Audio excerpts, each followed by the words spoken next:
Newton का second law क्या होता है, एफ नेट बराबर मास इंटू एक्सेलरेशन। एफ बराबर बेसिकली आप एम ए भी बोल सकते हैं। जब आप एफ बराबर एम ए बोल रहे हैं तो ये एफ क्या है, नेट फोर्स है। ये कैसे होता है, ये होता है कि the rate of change of momentum of an object is directly proportional to the applied net force. मतलब ये जो नेट फोर्स है ना, ये डायरेक्टली प्रोपोर्शनल होगा rate of change of momentum पे। ये मैं ऐसे बताया हूँ, आप एक वीडियो है यहाँ पे देख लीजिएगा। ये डायरेक्टली प्रोपोर्शनल का सिंबल हटेगा तो कोई कांस्टेंट के आएगा और m into v minus u by t लिखिएगा। v minus u by t को आप क्या लिख सकते हैं, एक्सेलरेशन लिख सकते हैं। आपको पता है k का वैल्यू हम लोग 1 पुट करते हैं तो f नेट बराबर मास इंटू एक्सेलरेशन आता है। बेसिकली आप f बराबर ma बोल सकते हैं। एक इक्वेशन मेरा निकल के आ गया।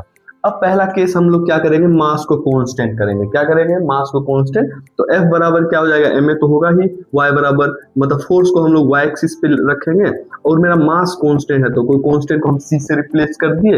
एक्सेलरेशन को कहाँ रखेंगे, x एक्सिस में। देखिए एक्सेलरेशन मेरा x एक्सिस में और फोर्स मेरा क्या है, y एक्सिस में। तो ये y बराबर mx जैसा दिख रहा है ना, ये y बराबर mx क्या होता है, स्ट्रेट लाइन का इक्वेशन पासिंग फ्रॉम ओरिजिन। दिख रहा है ना, ओरिजिन से पास कर रहा है और ये स्लोप कांस्टेंट है, मतलब मास क्या है, कांस्टेंट। कितना बात समझ में आ गया।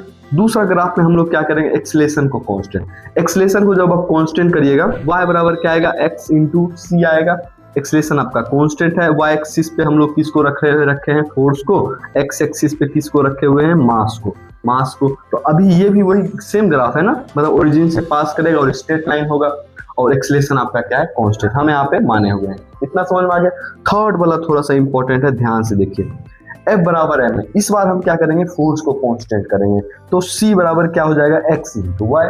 ये एक्स वाई पता है किसका ग्राफ होता है, रेक्टेंगुलर हाइपरबोला का, जिसका शेप क्या होता है, ऐसा होता है। मतलब आपका x एक्सिस में मास है, y एक्सिस में क्या है, आपका एक्सेलरेशन। ऐसा रेक्टेंगुलर हाइपरबोला का ग्राफ बनेगा जहां पे फोर्स क्या होगा, कांस्टेंट। ठीक है।